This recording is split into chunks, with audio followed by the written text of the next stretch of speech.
The night the storm hit, I should have curled up on the couch, woken by thunderclaps, and stayed inside until the deluge passed. Instead, Camille's pleading voice rattled through my skull. Please, Tyson, he's stranded, and you're the only one nearby who knows cars. Russell Carr. Her ex-husband. The man she said she barely spoke to anymore. The man who once held her heart in his calloused hands while mine sat cold on the sidelines. But when the rain fell like hammers on the roof and the streetlights flickered in the sheets of water, Camille's desperation roped me into action. I pulled on my boots, grabbed my flashlight, and stepped into the storm as though I belonged there. I found Russell cursing into the night, bent over the hood of his battered sedan at the curb, water sluicing down the grooves of his face. His anger snapped in the air each time he struck the roof of the car with an open hand. He looked like a man trying to beat the rain itself into submission. As I approached, he half turned, the beam of my flashlight catching his eyes in the glass. Didn't expect company, he growled, voice thick with frustration and something darker I couldn't name. He didn't recognize me in the stunt jacket and mud-splattered jeans, so I let him stew a moment before I cleared my throat. Let me take a look, I said, kneeling under the dripping hood. The wiring harness had gone bad. Connector corroded by water. I fished out my tools from the kit I always kept in the garage, fingers numb but steady. The thunder rolled overhead, and I wondered if the sky was judging me, daring me to keep playing hero to my wife's ex. But I set aside hesitation and worked the wires, grounding the connection with duct tape and a bit of electrical grease. With the flashlight clenched between my teeth, I reattached the battery cable and turned the key. The engine sputtered, coughing like a man waking from a coma, then roared to life. Russell straightened, chest heaving as though he'd just finished a race. He wiped rain from his forehead, and for a moment I glimpsed the man Camille once loved, confident, indefatigable, the kind of guy who never knew the meaning of giving up. He clapped me on the shoulder, a gesture heavier than he intended. Didn't think you had it in you, he said, voice grudging. The headlights cut through the rain, illuminating his chipped fender and a flood of memories. I should have left him there, silent in the patter of water, a silhouette disappearing into the night. Instead, I huffed out a sigh and said, just needed a jump. He offered a nod of thanks and climbed into the driver's seat. The engine's growl filled the quiet between us until he killed it again. Look, Tyson, he said, using my first name like he owned the right to remind me of it. I appreciate it. His gratitude sat crooked on his lips, and I noticed then the set of his shoulders, the way he braced as if expecting another storm. Be careful out here, I replied, eyes on the road that sloshed away into the dark. Camille's words echoed in my head, but I held my tongue. Something about Russell that night felt off, like the calm before a tidal wave. I watched him pull away through the sheets of rain, headlights cutting arcs through the water. My flashlight beam trembled in my hand, and I blinked sweat and rain from my eyes. Camille wasn't waiting on the porch when I trudged back. The house stood silent, lights off, as though she'd retreated to safety. I climbed the steps, mud in my hair, and shook droplets from my jacket. Inside, the living room clock ticked loudly in the hush. I peeled off gloves and turned toward the kitchen, expecting her apology or relief or anger. Something to justify risking drowning for a man who'd betrayed me time and again. Instead, I found Camille leaning against the counter, arms crossed, eyes red but fierce. Thank you, she said. Voice cracked. Relief and guilt warred in her expression. He's going to kill me if he finds out I called you. My heart lurched at the idea, not for Camille, but for the quiet war I sensed unfolding beneath her words. I was in her world now, tangled with this man whose presence felt like a shadow I couldn't outrun. I swallowed the ache in my chest and forced a smile. Anyone would have helped, I lied. Later, I lay awake in bed, curtains billowing as wind slammed the windows. Rain drummed a lullaby of guilt in my ears. I kept replaying Russell's smirk when he thanked me, the way his eyes glinted when I stood soaking in his debt. Camille's whisper echoed in the dark. He's stranded, and you're the only one. But he wasn't stranded. He'd staged it.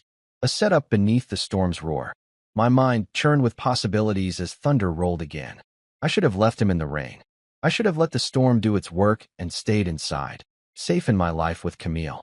Instead, I'd given him a lifeline, and now the vicious weather wasn't the only force that could drown me. When the city inspector slapped that bright orange sticker on our front door, the rain had long since stopped, but my blood still felt damp with fury. I came home late that afternoon, the sky gray and drifting with clouds, certain I'd find Camille pacing in our kitchen, espresso in hand, a look of worry already forming on her face. Instead, I discovered her standing on the porch, framed by the threshold, staring helplessly at the glinting sticker that declared my home a violation zone. Unauthorized repair business, it read in bold black letters. A photo of me kneeling beside Russell's car in the rain, flashlight between my teeth, tools scattered like promises on the wet pavement. Time-stamped. Proof. $1,900 fine. Camille's eyes met mine through the glass. She held up a trembling hand. I swear, Tyson, I didn't know, she mouthed. But I knew better than to believe in ignorance. She was too clever, too careful, too tangled in Russell's world even now. The moment I stepped inside, boots dripping mud on the welcome mat, she closed her eyes and bit her lip until I nearly tore my shirt trying to breathe. I helped my wife sex in a storm, I said, voice low enough that the walls might overhear. And now the city thinks I'm running a business without a license. I yanked the sticker from the doorframe, crumpling the flimsy paper in my fist as though it were Russell's smug grin. The rain of that night felt resurrected in the pounding of my pulse. Camille pressed a hand against her forehead. What am I supposed to do? She whispered. I didn't file it. He must have. I scoffed at the thought. Russell had every motive, every excuse to watch me drown in paperwork, citations, and fines until I begged for mercy. I paced in the living room, carpet damp from my boots, mind racing through the logs of encounters I'd shared with Russell since that night. He'd clapped me on the shoulder and called me buddy. He'd called me Tyson, like we were old friends. But he'd always been the kind of snake who strikes when you're looking the other way. The fine notice sat on the coffee table, its envelope torn open, demand letter inside.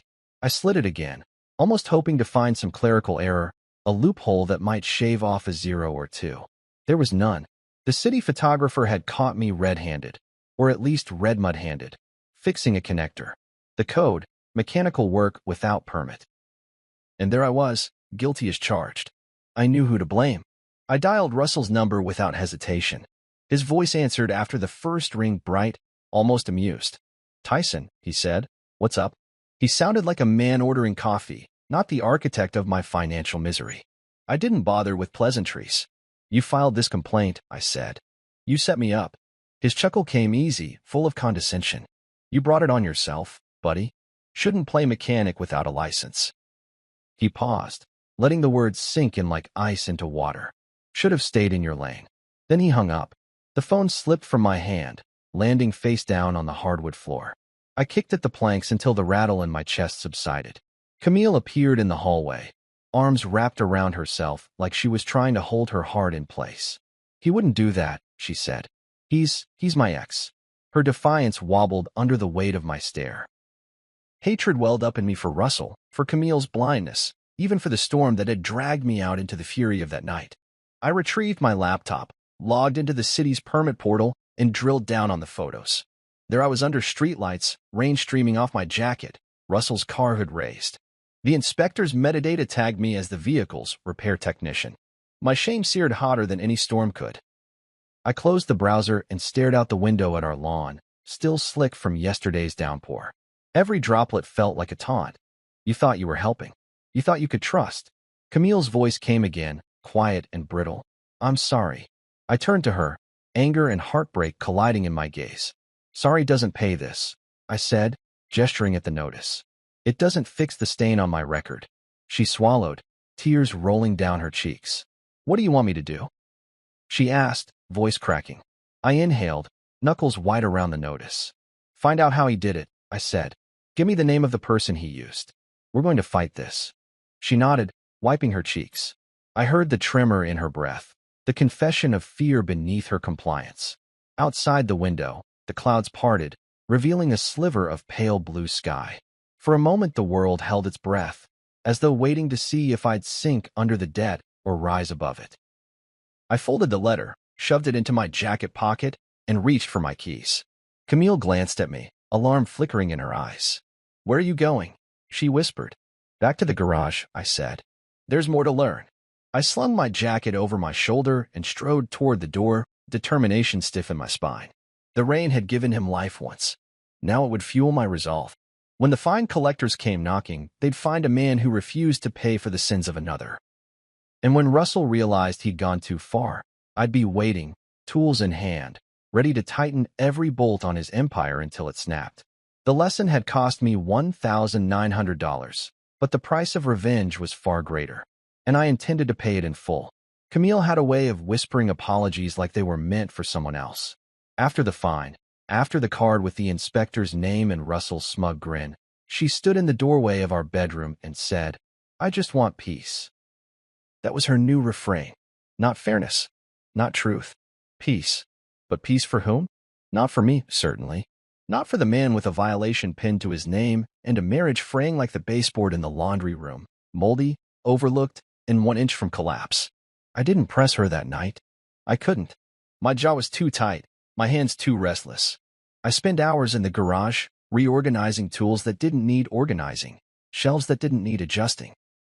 I traced the same steps in my head again and again. Rain. Russell. Engine. Clap on the shoulder. Fine. Card. Camille's nervous glance when Russell's name came up. The dots connected themselves, slowly, maddeningly. She still checked his Instagram. I'd seen it in the reflection of her phone screen when she thought I wasn't watching. She still answered his texts, or at least read them. Notifications would light up her screen, and she'd let them linger before flipping it over. "It's nothing," she said when I finally asked. "We have history." History. That word landed like a slap. What kind of history earns a man the right to drag me into court fees and city fines? And then, as if summoned by my thoughts, the next blow came, our mailbox stuffed with an HOA violation letter. Trash bins improperly stored. Improper fence height. Decorative lights on the wrong calendar schedule. Our home, which had passed inspection last season without a single blemish, now sat under siege. Each line item in that letter read like it was written by someone with binoculars and a vendetta. Camille read it in silence, chewing the corner of her lip. "I'm sure they're just cracking down across the neighborhood," she offered weakly. I folded the letter, pressed it onto the kitchen counter, and said nothing. But I knew. I knew Russell was behind it. I knew because this wasn't chaos. It was a campaign, one where every citation was a paper cut, each one small enough to ignore on its own, but collectively enough to make a man bleed. The next day, I took a walk through the neighborhood, just to breathe, just to clear my head. As I passed Russell's house, the white colonial at the end of the block with the freshly painted porch and the unearned pride, I saw him. Standing in his driveway, pretending to check mail, wearing that same smug calm like a designer jacket. I didn't cross the street. I walked slow, deliberate, and when he saw me, he gave me a little wave. "Tyson," he called. "How's the paperwork treating you?" His voice had that thin veneer of politeness that only made the venom more obvious. I stopped on the sidewalk. "You filing for the HOA now, too?" I asked. His smile widened. "Maybe they just don't like your fence." He leaned on it. My fence, the one the HOA had just flagged, like it belonged to him. "Or maybe," he said, "they don't like people who don't play by the rules." That was the moment I knew Camille couldn't be the mediator anymore. Whatever tether remained between her and Russell, it wasn't frayed, it was alive. It pulsed under everything she said. Her desire for peace wasn't about protecting me. It was about preserving the illusion that she could stand in two worlds without being consumed by either. That night, I confronted her. She was sitting on the edge of our bed, scrolling on her phone. "Why does he still have access to you?" I asked. She looked up, startled. "Russell, why is he still part of your day?" She set the phone down, sighed. "Because cutting him off makes things worse." "No," I said. "Cutting him off makes things clear." She was quiet. Then finally, "I owe him." "Owe him what?" "I don't know," she said. "Time. Closure. He helped me through things before you. He picked up pieces you didn't even know existed." Her voice was small, almost ashamed. "And now he's punishing me for that." I snapped. "No," she said. "He's punishing me.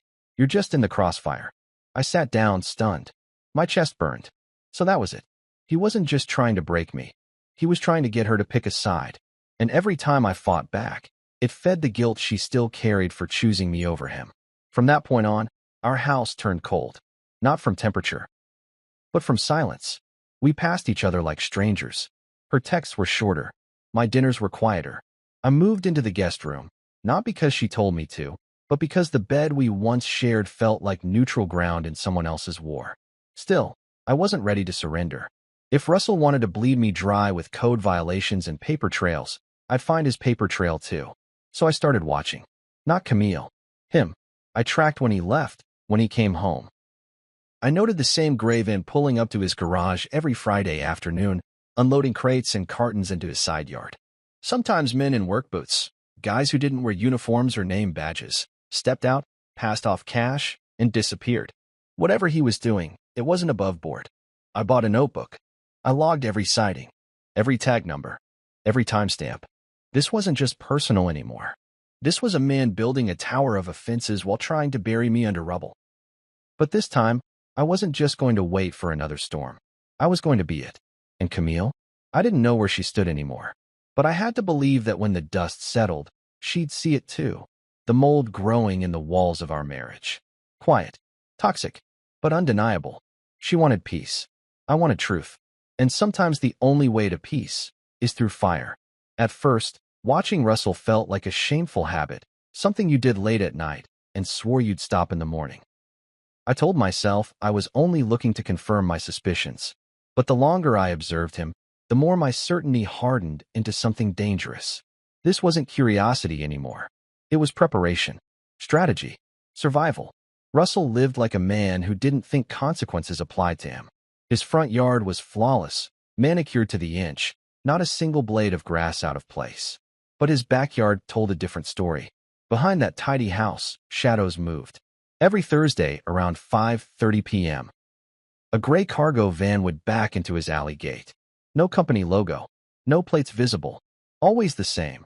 Two men in scuffed boots unloading flat boxes and duct-taped crates behind his garage. They never rang a doorbell. They never stayed longer than 15 minutes. I took photos, dozens. I documented the timestamps, the faces, the boxes. And I waited. Not for the city, not for the HOA. I waited for Camille to say something, to show even the slightest flicker of alarm or curiosity. But she didn't. She started going to bed earlier. Always tired. Always fine. She said she was giving me space, but her silence carved more distance than any room could hold. Then she dropped the next bomb. "We're having him over for dinner," she said one evening as I stood at the sink, rinsing out a glass. I didn't answer immediately. I thought maybe I misheard her. I turned, slow. "Russell?" I asked, just to be sure. "Yes, just for one night. To smooth things over." I thought. She trailed off, biting her lip the way she always did when she knew she was stepping on a landmine and hoping I wouldn't notice. "You invited him into this house?" I asked, voice steady even as my grip on the glass tightened. "After everything?" Her eyes welled, but I saw no guilt in them. Just exhaustion. "Tyson, he's not going away. He's part of my past, and you're letting this obsession turn you into someone else." Someone else? That line again. As if noticing a slow, deliberate sabotage made me the problem. I showed her the photos. The van. The men. The deliveries. I waited for her to respond, to see the pieces lining up the same way I had. But she didn't look horrified. She looked annoyed. "You're spying on him now?" "I'm watching the man who got me fined and flagged, Camille," I snapped. "The man who's trying to bleed us through paper and policy while you're worried about hurting his feelings." She crossed her arms. "You want to win, Tyson. That's what this is about. It's not about justice or safety. It's about proving you're better than him." I didn't answer, because maybe part of that was true. But so what? The man had earned it. And now, apparently, he had an invitation to dinner and a warm seat at my table. When Russell arrived, he came bearing a bottle of red wine and a smile that made my skin itch. He complimented the paint on our shutters, joked about his old favorite chair still being in the same spot on the porch, and stepped into our home like he'd never left it. Camille smiled politely and welcomed him with a hug that lasted 2 seconds too long. I watched his eyes shift past her shoulder, right to me. "Tyson," he said, like we were old drinking buddies. "Thanks for letting me come by. I know we got off on the wrong foot." "That was a foot?" I asked, closing the door behind him. "Felt more like a knife." He laughed. Camille didn't. We ate roasted chicken and rice, and Russell talked the entire time. About his new job flipping appliance units. About the house 2 blocks over he almost bought. About how the city's been real picky lately, haven't they? He never looked at me when he said it. Just kept sipping my wine, eating my food, telling stories like the villain in a bedtime fable who thinks he's the hero. At one point, he turned to me and said, "You ought to get out of the house more, Tyson. Might take the edge off." Camille gave him a quick glance, sharp and warning. I didn't blink. I leaned forward, elbows on the table, and said, "I will. When I'm done dealing with snakes." He chuckled, slow. "Well, if you ever need a snake trap, I know a guy." Then he raised his glass to me, as if we shared a joke. When dinner ended, Camille walked him out. I watched through the blinds as they stood by his car. She nodded. He touched her elbow, just for a second. And when she came back inside, she didn't meet my eyes. I went in the garage that night. Sat in the dark. Just me, the hum of the beer fridge, and the ache of knowing something in my house had cracked and wouldn't seal shut again. It wasn't just Russell. It was the part of Camille that still left the door open for him. But I had more than pictures now. I had a pattern, a van, a schedule, a reason. So I said it out loud, not for her, or even for myself. Just for the truth. You wanted peace. He wanted control. But me? I whispered, as I reached for my notebook. I want the truth, and I'm going to bury him in it. When the paper cuts piled up like fallen leaves across our front yard, I knew I needed more than stubbornness and late-night stakeouts to win this war. Camille's guilt had cowered in the shadows, and Russell's brazen confidence had only grown with each new fine. I needed an ally, someone who moved in the gray spaces where law, wiring, and loopholes intertwined. That's how I found Holland Fisk, my high school friend turned local contractor and ordnance whisperer, the kind of guy who could read a municipal code like most men read comic books. I first texted him at sunrise, careful not to wake Camille. "Need your ear," I wrote. "Meet me garage side." He arrived 30 minutes later, boots scuffed, shirt untucked, his easy grin dimmed by concern when he saw the sticker still stuck to our doorframe. Inside the garage, I laid out the evidence. Photos of Russell's van unloading boxes, the HOA violation stamp, the fine notice, my notebook filled with dates and license plates. Holland's eyebrows arched as he flipped through the stack. He ran a hand through his hair, then grabbed a long screwdriver from the bench. "You've been busy," he said, voice low. I nodded, feeling the weight of every moment I'd spent watching my neighbor become my nemesis. "He's building something," I said, "but I don't know what. Illegal appliance flipping, I think. But that's small potatoes compared to what he did to us." Holland studied the violation sticker again, tapping it with the screwdriver's handle.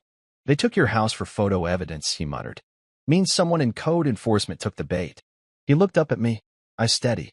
"You want his empire crumbling? First, we need to build a case he can't bribe away." Holland's plan clicked into place like gears meshing. He knew city officials from years of digging permits and dodging red tape. "I can get you in front of Inspector Thorne," he said, pronouncing the name like a curse. "He doesn't take side money." Next, we compile my photos and testimony, plus whatever Camille could coax out of Russell's Instagram DMs, evidence he still reached out to her behind closed doors. Finally, Holland whispered the part that sent a thrill through me. We pull a full audit on his properties, business, and environmental. If he's hiding forbidden refrigerants or flipping appliances without safety checks, we drop that bomb at his feet. I clench my fists. This wasn't just about my fine anymore. It was about exposing a man who'd thrived on other people's misfortune. Over the next week, Holland and I worked in tandem. I handled surveillance, noting when the gray van arrived, how long the men stayed, what they unloaded. I cataloged timestamps, license numbers, evidence growing thicker than the rain that had once soaked me to the bone. Holland tapped concrete, traced pipes, and whispered to city clerks who owed him favors. When he filed for the audit under a shell company, he handed me the confirmation code with a grin. "Watch him sweat once he sees state-level agents knocking," he said. I scrawled the code in my notebook, an arsenal in ink. Camille watched our partnership from the sidelines, face pale when we told her what was coming. "This is overkill," she said one afternoon as we sat in the living room, the sunlight slanting through half-closed blinds. "He's just your ex's ex. Do you really want to drag him through the mud like this?" I saw the tremor in her voice, fear, I realized, not for Russell, but for the man I was becoming. I reached for her hand. "I'm doing this for us," I said. "For our home, our marriage. I can't live with fines and threats and HOAs digging in every week." She searched my eyes, as though measuring the distance between who I'd been and who I was now. After a beat, she nodded. "Okay," she whispered. "Let's finish this." When the first inspection notice arrived at his door, I celebrated quietly. Holland slid me a text, health code violation, unregistered rental unit, $3,200. Next inspection Monday. I dropped my phone and looked at Camille, whose lips curved in a smile weary smile. We drank cold beer on the back porch that night, rain clouds gathering on the horizon for the first time in days. It felt right, a reckoning in the air. Then came the biggest blow. Holland called at dawn. I found it, he said. In his storage unit. Banned refrigerants, rusted compressors flagged for illegal disposal. Polluting ground soil. I forwarded everything to the Department of Environmental Protection. My stomach twisted as I pictured federal agents descending on Russell's operation. Camille stared at me, eyes wide with a mix of triumph and horror. We did it, I said softly, so as not to wake the neighbors. As the letters piled up at Russell's house, health codes, environmental citations, property liens, I realized something I hadn't allowed myself to feel: satisfaction. Justice, maybe. Or the closest thing my heart could muster. The man who'd smiled at me in the rain, who'd laughed when my name appeared on a violation sticker, was finally getting his comeuppance. That evening, as we sat together on our porch swing, Camille rested her head on my shoulder. We watched storm clouds roll in, thunder rumbling in the distance. "Thank you," she whispered. I wrapped an arm around her and kissed the top of her head. "We finish wars together," I said. Her breath hitched, and she nodded. In the dark, I thought about the wrench in my pocket, the notebook full of evidence, the quiet hum of the swing beneath us. The fixer had done his part. I'd done mine. Russell wouldn't leave us in peace just yet. He was too stubborn, too angry, but the tide had turned.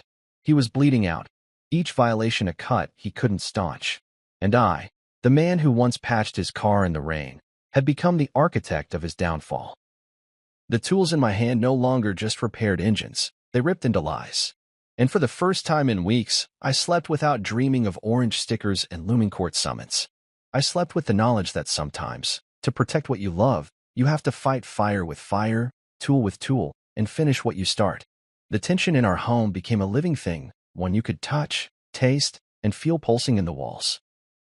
I'd grown used to bearing its weight like an armor, watching Russell's empire unravel and Camille's face grow pale with each new notice.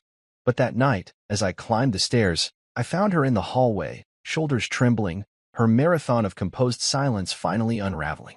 The lamp in the corner cast an amber glow on her as she perched on the edge of our bed, tracing the grain of the wooden frame with restless fingers. She looked up when I paused in the doorframe, eyes red-rimmed and haunted. "Tyson," she said, voice cracking. "I can't do this anymore." She was clutching her phone like a life raft. I recognized the trembling from the day she told me she owed Russell something she couldn't name. Now the debt had come due in sleepless nights and furtive glances. I closed the door softly behind me and sat beside her, the mattress dipping under my weight. "Talk to me," I urged. She shook her head.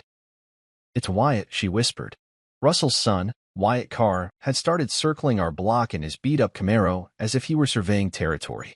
Last week I found empty beer bottles and cigarette butts scattered across our lawn. Camille insisted it wasn't Russell's doing. She said boys would be boys, but I didn't believe her. Not anymore. Her phone buzzed with an anonymous text just then. She glanced at it, eyes narrowing. "Tell your husband to stand down," it read. No signature, no number. Just a threat dressed in black ink. Camille's hand flew to her mouth, muffling a sob. "He's escalating," she said between ragged breaths. "He wants me to tell you to back off." I held her hand, tracing her veins with my thumb. "You don't have to tell me anything," I said softly. "I can handle him." Her laugh was brittle. "Can you?"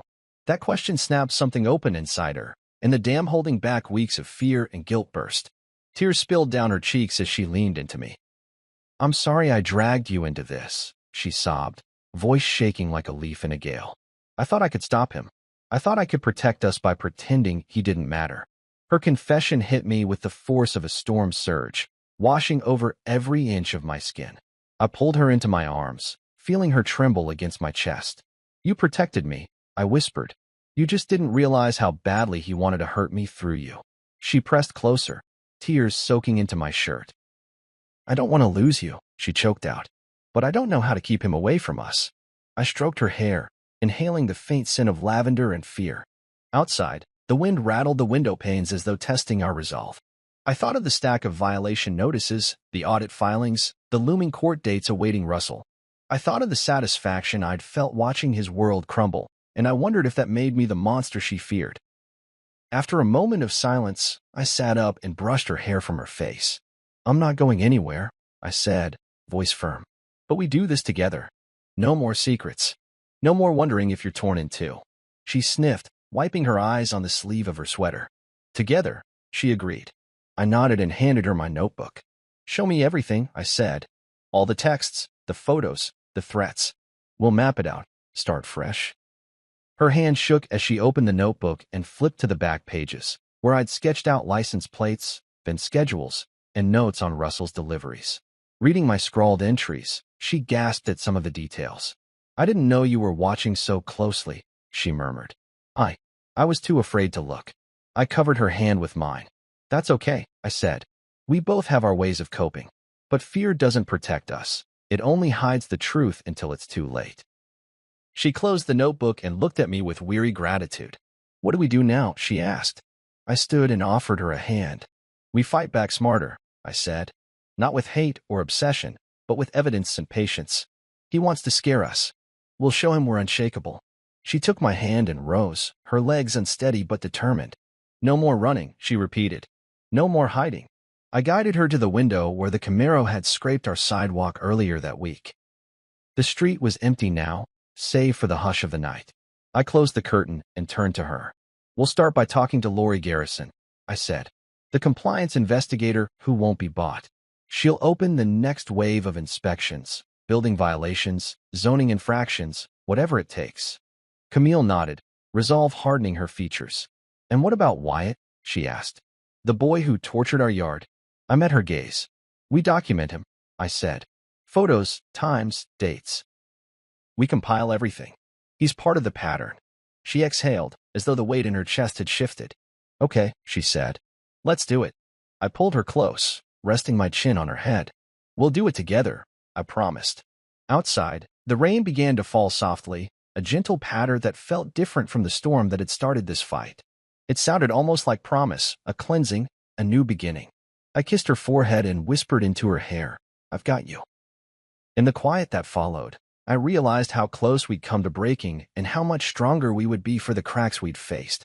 Camille's confession had been the lightning strike I needed to cut through the tension and reveal the solid ground beneath. We were tired, bruised, and wary, but we were united. And sometimes, the fiercest strength lies not in holding back tears but in letting them fall, washing away the fear so you can stand tall in its place. Together, we would rebuild our home, our marriage, and our lives, brick by brick, storm by storm, until Russell Carr and his venomous games were nothing more than memory. When the first knock on the door came, I was in the study, leaning over my desk and sorting through the latest batch of photos. Russell's unmarked gray van parked idly outside my house. Wyatt Carr's Camaro windows down as he surveyed our yard, and the crumpled anonymous text warning Camille to stand down. Across the table, Camille sat with Inspector Garrison's contact details, hugging them to her chest like a lifeline. The knock echoed through the halls. Light, almost polite. I exchanged a look with Camille and stood. I opened the door to Lori Garrison, clipboard in hand and determination in her eyes. She wore the crisp uniform of the Office of Municipal Oversight, insignia gleaming on her shoulder. Mr. Hale? She asked, glancing past me at Camille. I stepped aside and gestured inside. Please, come in. Camille offered Lori a small, grateful smile as she followed us into the living room. Lori set down her clipboard and studied the room, her gaze flicking to the front door where the old code violation sticker still tacked to the frame bore witness to Russell's handiwork. I've reviewed your file, Lori said, voice measured and precise. Your complaint alleges unlicensed mechanical repairs, HOA violations spurred by a vendetta, and evidence of hidden business operations at Mr. Carr's properties. Do you have additional documentation to support these claims? I handed her a thick folder bound with rubber bands. Inside were my surveillance logs, photographs, copies of every violation notice sent to both our home and Russell's properties, and the notes from Holland's environmental audit showing banned refrigerants and illegal dumping. Camille added a folder of her own, screenshots of DMs, a record of texts from the anonymous number, and eyewitness accounts from neighbors who had seen the gray van arrive week after week. Lori flipped through the pages, nodding thoughtfully. This is thorough, she said. Well organized. Whoever's behind this has done their homework. My throat tightened. I'd worried I'd missed something, but here was proof I could stand on. Lori tapped a few items with her pen, then looked up. I'll launch a formal investigation. We'll schedule inspections at all locations, residential, commercial, auxiliary properties. We'll look at building code, environmental code, business licensing. If we find any infractions, citations and fines will follow. Camille exhaled as though a great weight had lifted from her chest. Thank you, she whispered. Lori looked at me. Mr. Hale, I'll need you to be available for interviews. And I recommend you continue documenting any further incidents, threats, damage to property, any form of retaliation. This office takes witness intimidation seriously. As Lori gathered her folders and headed to the door, Camille touched my arm. This is a turning point, she said softly. I nodded, steeling myself for what would come next. Once Lori left, the hush of our house felt profound, no longer a battleground marked by unseen weapons, but a war room where allies had taken our side. Over the next several days, inspections began like clockwork. The city building inspector arrived at Russell's main residence first, clipboard in hand, measuring tape and code book in a battered satchel. I watched from across the street, hood drawn low, as the inspector pored over permits and counted fence slats. The next morning, an official notice slapped to Russell's front gate outlined a dozen violations: unpermitted electrical wiring, improper drainage systems, and overheight fencing. Each item carried potential fines larger than the $1,900 he'd scoffed at when it was my turn. The gray van deliveries didn't stop, but now they found Lori's environmental agents waiting in the alley, clipboards and cameras at the ready. They traced discarded coolant drums to his storage unit and slapped another series of citations for hazardous waste disposal. Meanwhile, I continued my own watch, photographing each visit, noting the men's boot prints trailing through the mud, and pairing the shots with timestamps that mirrored his audit reports. I felt a grim satisfaction each time I slipped another image into my evidence binder, knowing it would bolster the case that made Russell's life a ledger of trouble. At home, Camille and I fell into a rhythm that felt foreign and yet profoundly familiar. She checked the front door for flyers or threats each morning, and I updated our log with any new developments before dawn. We shared coffee in the kitchen across two mismatched mugs, planning our next moves as though generals mapping strategy over battlefield maps. The silence between us no longer chafed, it hummed with purpose. One evening, after a particularly brutal downpour, I found Camille at the back door, drawing patterns in the condensation. She turned when I approached. I got a message, she said, voice tight. I reached for her phone. The text read, "Stop digging, or it gets worse." No signature, no number, just a threat. I pocketed the phone and looked into her eyes. They're rattled, I said. And so are we. Together, we drafted a letter to Lori's office, attaching the screenshot and requesting added security measures in case of retaliation. In the margin, I wrote a note to myself: document every threat. Show them we won't back down. Camille drew a shaky breath and nodded. The inspections continued, rolling from one property to the next. Russell's unlicensed appliance workshop, once hidden behind boarded windows, was discovered, and an injunction ordered him to cease operations immediately. His second property, listed as a rental, was deemed unsafe and vacated on the spot. The fine stacked higher than he could pay. When I saw him across the street one afternoon, red-faced and arguing with his attorney's assistant, I felt a fleeting sting of pity before it was replaced by relief.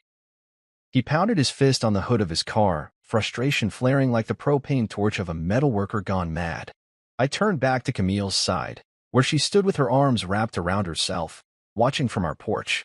She caught my eye and let out a breath so long, it seemed to carry away the weight we'd carried for months. That night, as we closed the blinds and locked the doors against another gathering storm, Camille nestled against me on the couch. "We're winning," she said softly. I chuckled, pulling a blanket over us. "The quiet war," I murmured, "is the one that breaks them." In the hush of our living room, I realized I'd never felt more alive.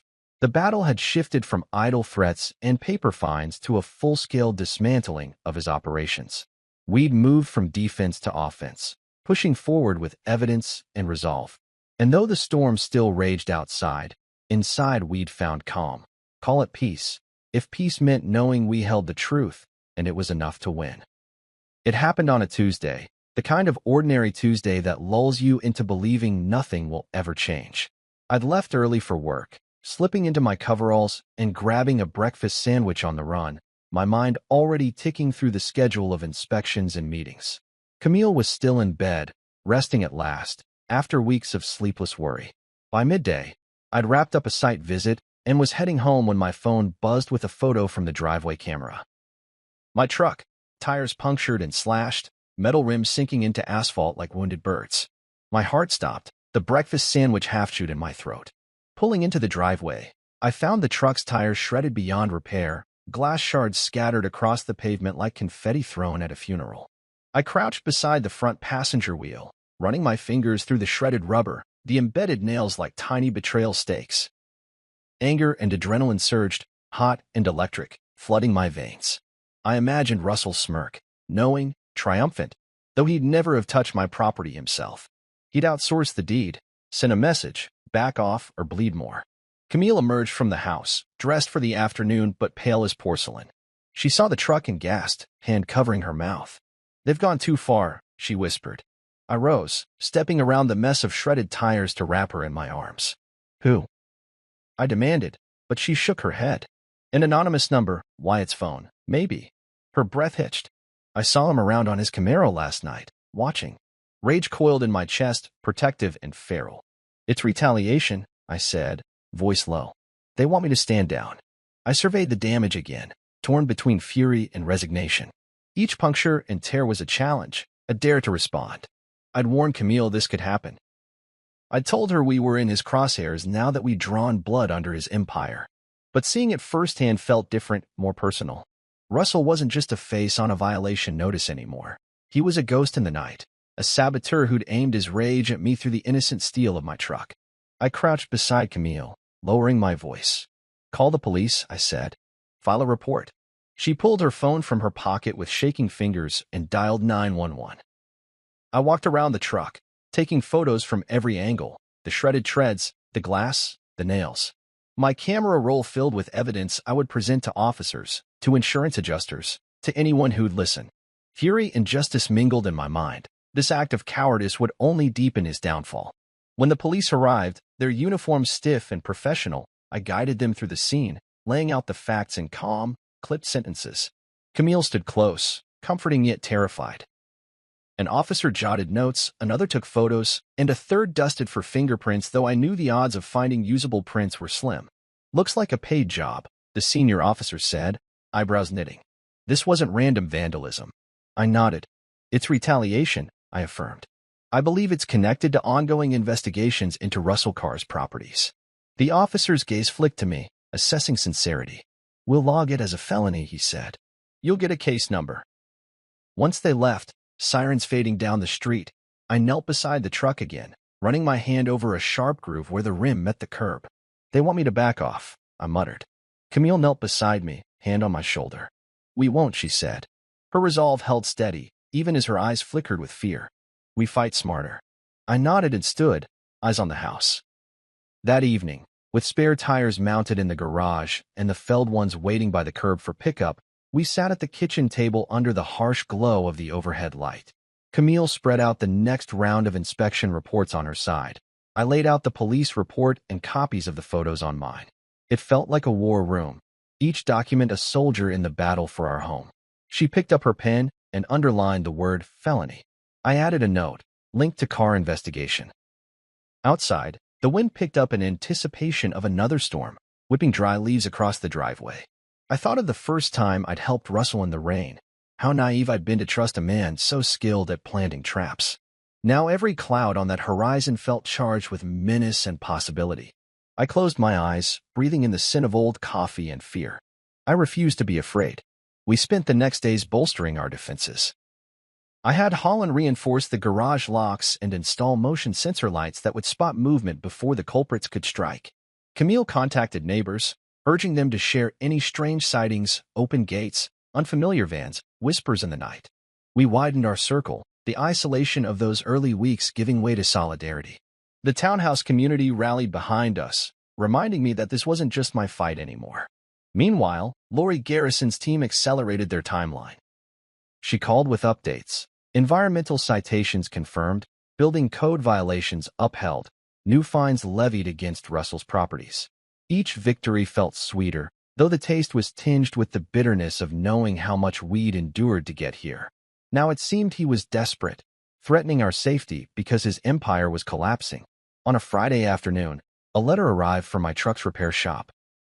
An envelope thick with invoices and a demand to pay for the new tires and rims out of pocket before the parts were ordered.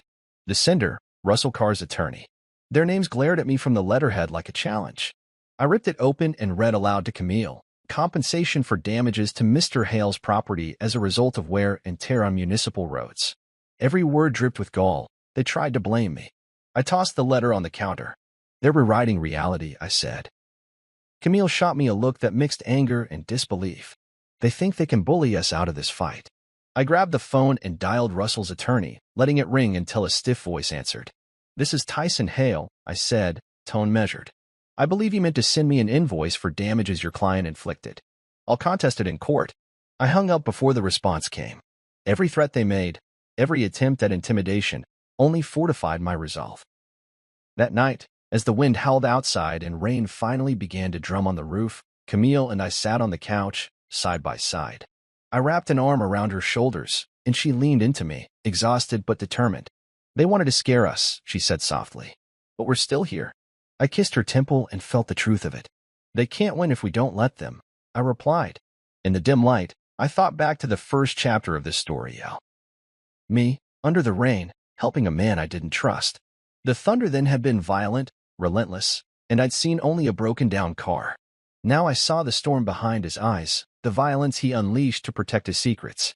But the storm that raged outside and the storm he tried to conjure were nothing compared to the force Camille and I had become together. I closed my eyes and whispered into the dark, "I'll never stand down." And in the hush that followed, I heard her breathing next to me, steady and sure. The retaliation had come. Now it was our turn to strike, not with wrenches or fines, but with unbreakable resolve. The war had reached its climax, and I knew this storm would pass, leaving us stronger on the other side. When the letter arrived, I was in the garage, wiping oil from my hands and reviewing the before and after photos of Russell's main property now plastered with violation notices. The envelope bore no return address, only my name scrawled in an elegant script I recognized all too well. I set down the rag and slit the flap, pulling out a single sheet of stationery stamped with Russell Carr's crested logo. My heart thumped as I read the words he'd chosen, each one dripping with faux benevolence and thinly veiled threat. "Tyson," it began, "I propose a truce. Your campaign of harassment has cost both of us more than it's worth. For the sake of Camille's peace of mind, I urge you to cease this vendetta. I miss the days when our encounters were civil. I'm willing to discuss terms, nothing extravagant, just an agreement to leave past mistakes buried. Let me know your decision by Friday." I crumpled the letter in my fist, the paper crackling like firewood in my palm. Camille entered the garage then, fresh from work, wiping her raincoat on the doorframe. Her eyes darted to the discarded letter and back to me. "What is it?" she asked, voice tight. I unfolded the paper and handed it to her, watching as her jaw clenched at his oily attempt at peace. "A truce," she read aloud, tone incredulous. "He wants to negotiate?" "Negotiation isn't his style," I said. "It's surrender. He knows he's losing." The rain outside tapped out a staccato rhythm on the metal roof as if urging me on. Over the past month, working with Holland and Inspector Garrison, we'd orchestrated a systematic takedown of Russell's unlicensed businesses and code infractions. His properties were subject to 3 active injunctions, fines totaling over $25,000, and a pending environmental lawsuit. He was bleeding resources and credibility. Camille's eyes filled with a mixture of relief and sorrow. "I never wanted it to come to this," she said, voice cracking. She studied the gulf between the neat cursive on the page and the jagged scars he'd inflicted on our lives. "He's asking for peace, but he created this war." I nodded, wrapping an arm around her shoulders. "We're almost there," I said. "Let him know the only terms are his full compliance with every citation and the official court summons we've filed." That afternoon, I drafted a response on official letterhead from the Municipal Oversight Office. One that made no mention of negotiation or compromise. I typed, "Mr. Carr, your violations have been confirmed. Court summons for environmental, business, and property infractions have been issued for September 12th at 9 a.m. Failure to appear will result in default judgments and additional penalties. No further correspondence will be entertained." I slid the letter into an envelope and sealed it with a quiet finality. The next morning, the court summons arrived at Russell's address. delivered by a process server who rang my doorbell to confirm. I stood on the porch as he handed over the papers, Russell's former crest pressed flat beneath the server's fingers. The man was immaculately dressed, tie knotted perfectly, hat tipped respectfully. "Serve him well," I said, instinctive gratitude softening my tone. The server offered a nod and left, his step echoing down the street. Inside, Camille and I sat at the kitchen table with warm mugs of tea. The knowledge that Russell now faced legal reckoning filled us with a cautious optimism. "He'll show up," I said, stirring the tea. "He can't bear the humiliation of losing in court." Camille exhaled, closing her eyes. "I hope you're right." As September 12th approached, the neighborhood buzzed with anticipation. Word spread that Carr's empire was disintegrating, that the man once untouchable was finally held accountable.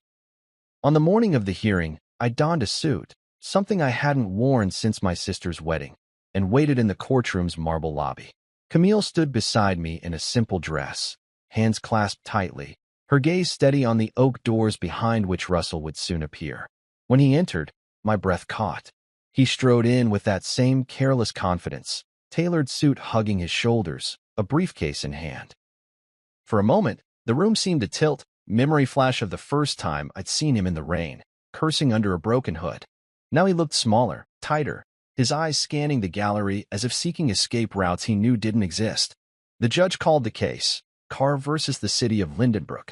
Witnesses were sworn in, Inspectors Garrison and Thorne, Hall and Fizz for the environmental logs, me for the documentation of retaliation and fines.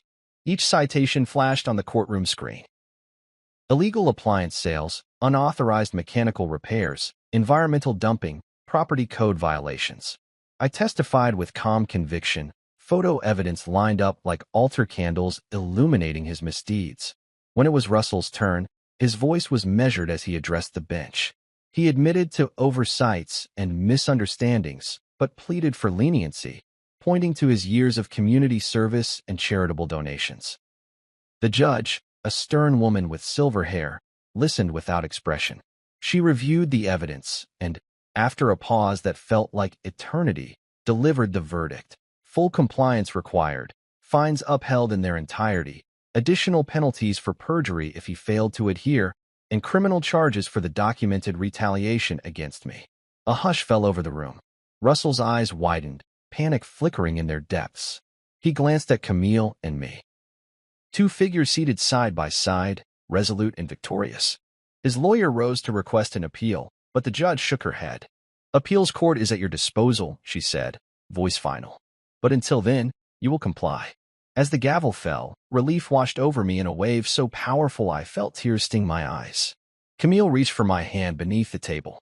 I squeezed back, unable to speak at first.